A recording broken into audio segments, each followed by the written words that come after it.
Yo, what's up, everybody? Welcome to another episode of Unscripted, where we ditch the script and we have some fun.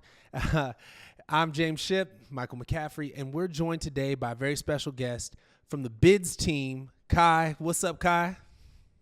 Hey, how's it going? That was dope. The balloons popping. It was not planned. Yeah, that was cool. So, we're celebrating the launch regardless, so I think it's in tune with the next that's couple perfect. Yeah, man. We're celebrating today. We got you on. Bids is launching this next week on Coreum. Super excited about that. So, let's get started, man. For those who have been living under a rock, go ahead and maybe just tell people real quick what Bids is and let them know where you guys are coming from. Yeah, for sure. Basically, Bids is a rebranded and million times improved version of XRP, which started on the XRP ledger. XRP was launched like back 2022, I believe, in the beginning, as a DEX, content hub, and an NFT marketplace. We were and still are the number one NFT marketplace on the XRP ledger, which is awesome. But the platform wasn't really up to the quality that we wanted it to be. So then we started talking with you guys back in at Coreum, I think it was like August just almost exactly a year ago, where we started ideating on how to also enable Coreum on XRP, but obviously you don't want to launch on XRP on Coreum. That's a little bit weird. So that's when we thought like, hey, what can we do to really kick this over the line, especially when we're talking about a chain that really deserves its own brand, obviously, but also deserves something that has that enables the actual functions a good NFT marketplace needs to have, like collection offers and just being able to batch anything basically, because on the XRP ledger, that's just buying an NFTs is way too slow, and that's something we could do in Coreum, and that's why we thought like, hey, let's rebrand to something up to the standard that we aim to be, and that's what Bids is. Dope. That's awesome. Yeah, man. Well, so when we knew we were going to have you on the episode, I went and checked you out on X, which everybody should follow you at, Brad Punkhouse. But I noticed one of your posts that said that Bids was your proudest product to date. So why is this your proudest product? Maybe what were some of the other products and projects you've worked on in the past, and what makes this one so special? Yeah, no, definitely. No, so we've developed quite a lot of software or products over the last couple of years. Like even before blockchain, I was launching the startup also for a marketplace, not two, but still a marketplace. So I think this is like the fifth or maybe the sixth like marketplace that we launched. Like on XRP had 3 versions that we had. We did something on Avalanche and now also in Coreum. So it's like the 6th marketplace like that we did. And every time you see improvement, which is very fun. But this time we really, really focused on all the little details and, testing every day. I think I'm testing like 2 hours a day myself as well, at least. Especially these last couple of weeks, it's been way more than that. And just really focusing on every little detail, like actually when something is delivered, apart from the functionality, which obviously needs to work, you just screen record and look at like what elements are loading in when and what time is something moving, and really frame for frame annoy the shit out of like our front-end development team, because Kaj found something again. But we're really like pursuing this detail-oriented, and I think like with the other ones, we were just not as active in the NFT space as we needed to be to really deliver that standard. And that's what like with OnXP we did really put the nail on the head with the UX. I think we were very close, but the platform was just glitchy, especially now I'm used to Bids. It's like, what the fuck were we doing, but yeah, like that I think that's just how it evolves. So you learn things, and definitely Bids is the proudest product to date. It's super smooth, it works very well, and I'm gonna say now it works very well. Next Monday when we launch, things are gonna break, that's how things go, and I'll get clipped of this, but that's fine. We work in tech, we know what we're up against. That's how it is, man. You try your best, right? Like I always like to use the phrase like measure twice, cut once. You try to like measure as many times as you want, and it's still going to be off by a little bit. Something's going to happen. but I know you guys have put a lot of work into it. It's really dope. I do Yeah, want to. I just do my best for a living, dude. That's all. Yeah, that's it. No, that's all you can do, man. And so I wanted to ask because in the office here and pretty much on the Coreum Foundation side, I'm like the outsider a little bit. I'm the guy that's not really from the Web3 space originally, and so I'm kind of new to this whole marketplace. But I do interact with a lot of people, a lot of normies, right? But one of the things that that I hear a lot, like from friends and people will share stuff. It's like NFTs are dead. So, what do you say to that? Are NFTs dead? Yeah, totally. I would not touch them at all. I've been working so hard on this company. No. NFTs are not that.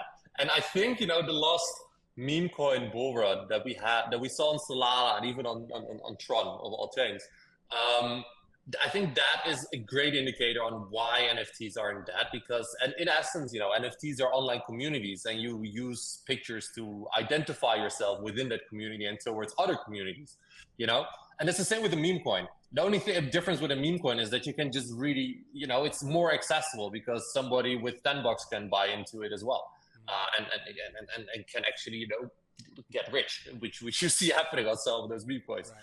But that's it. At the end, people always will look for people. People always want to be in communities. Well, okay, 99% of the people want to, because at the end, you're looking for like-minded people that you can relate to, that you can spend time with, and can engage. And that's what an NFT is.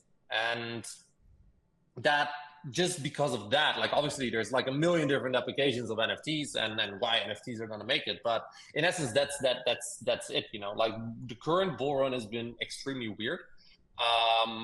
But it's still, you still see the same characteristics as in all the past bull runs. There's always this need for joint community, whether it's in Discord and Telegram chats, no matter where you see. And I think that is just, NFTs are in addition to just, fungible tokens. And it's just following a cycle that happens with everything in blockchain, right? Like, so you've seen in the beginning of Bitcoin, it wasn't very interesting either.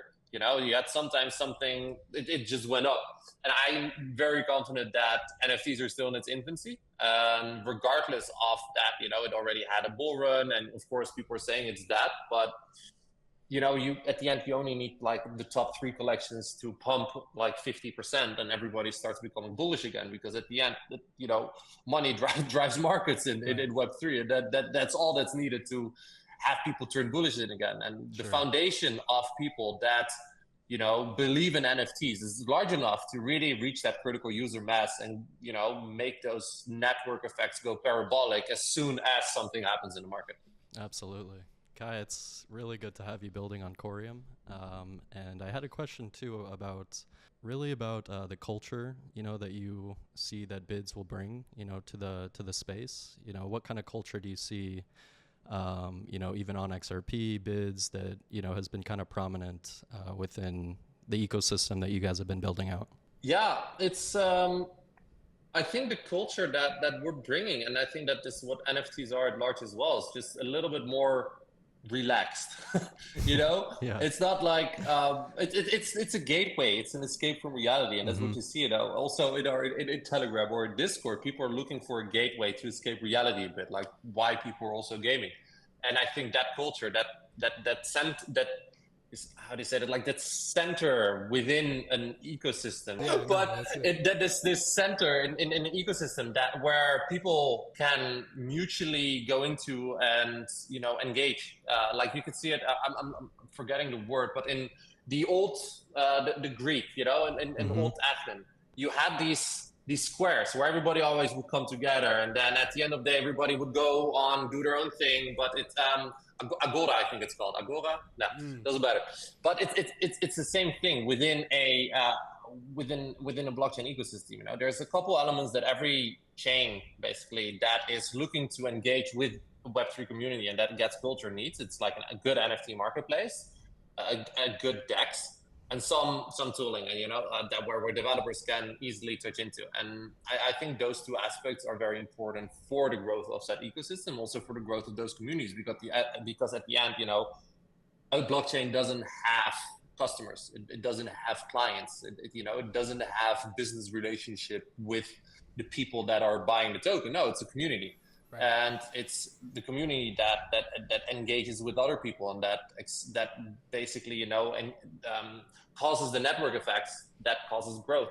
So how you're going to do that is you're going to make sure that it's fun, that the culture gets adhered, and that it's free for people to do whatever they want and not bound by some weird rules or codes of conducts that are extremely battled down, and then one central authority telling you what to do, because all those things are gonna go against the culture. And internet culture is something that is very fragile, because at the end everybody's fighting for attention, and you need to retain that attention. You shouldn't push it away, because if you do, then at the end, then people are not gonna stay. Well, yeah, and so that actually is a great point. Outside of the inherent just coolness factor, oh, I like this thing because it's interesting. Do you think that it's imperative? Do you have to have functionality to these NFTs of the future, or can they still remain just like JPEGs? What do you see as being maybe the way that the trends are moving towards more functionality or more reward-based NFTs, or is it more just the community driving this internal?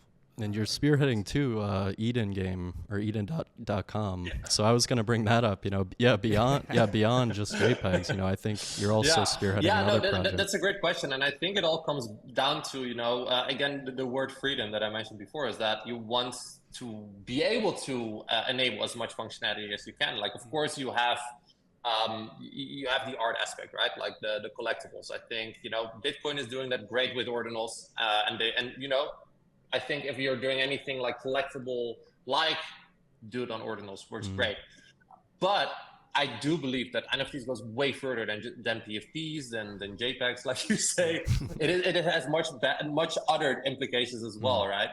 It's at the end, you want as much functionality as possible within an NFT. An NFT needs to be smart, the beautiful name that you guys I think added to it with Coreum, because freedom enables as many different oriented people to come into the ecosystem and pursue their own freedom. And I think that's how you create communities, right?